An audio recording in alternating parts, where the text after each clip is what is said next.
guys, mag-imbita pa kayo hanggang December tayo, no?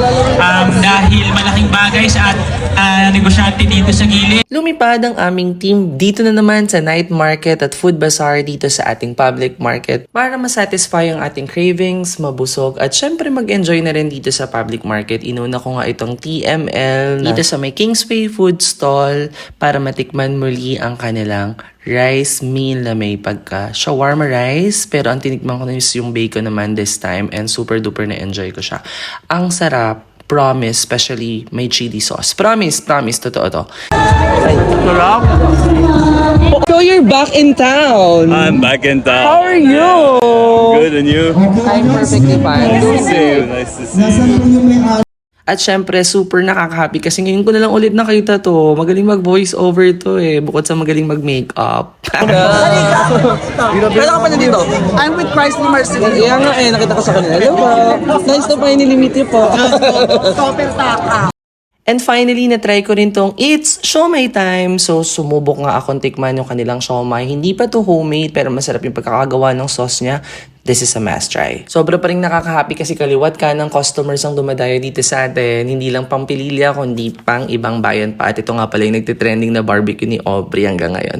Tapos, meron pang mga puto bumbong since it's Christmas season and another takoyaki na authentic daw. And careful lang kayo lagi sa takoyaki pagkakain na super duper init lagi ang first bite niyan. Nakakapaso. Pwede ba naman nating kalimutan ang Unes Kitchen? Bukod sa tropa ko to, talaga namang legit na napakasarap ng kanilang chicken with chicken biryani. Pero ito talagang chicken nila is talaga namang super duper sa sarap. Meron din silang mga pizzas, nachos, fries, footlong, and grabe ito yung mga chicken nila. And yes, Hongkoy, yes. So tinubukan na nga namin yung mga chicken. Actually, lagi ko itong nasusubukan kapag tumatambay ako sa bahay nila Une.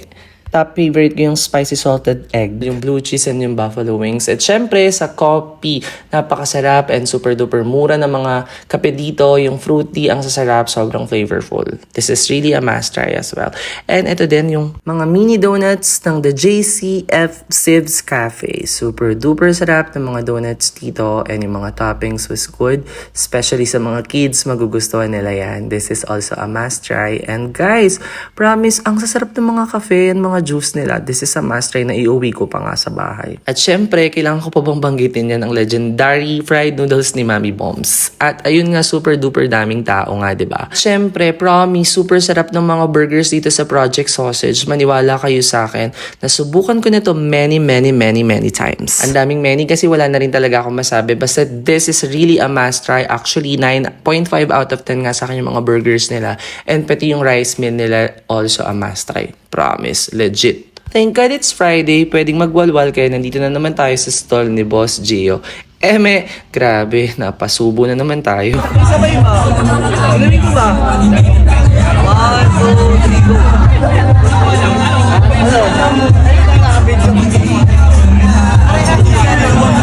Another reason para maging masaya dito sa night market ay nandito na ang Triple K fried chicken na super sarap, ang tender at ang juicy ng chicken nila. Another iyawan dito sa Hideout and susubukan ko siya sa mga susunod na araw. Babalik ako, girl. See ya! Shout out din kay Kagawad Bongbong Marcadero at sa ating napaka-beautiful naman na kaibigang si Arnold at syempre si Ate Janelle. And eto na naman tayo sa napakasarap na Vietnamese latte nila Kuya Rusty. Naging paborito ko na yan at ang French fries ni Bomba na pwedeng pampulutan at ang Judea's Kitchen, babalikan ko din yan. May unfinished business pa ako with Ate Nene and this road brew, matry nga rin to. Kaya tara na. Bye!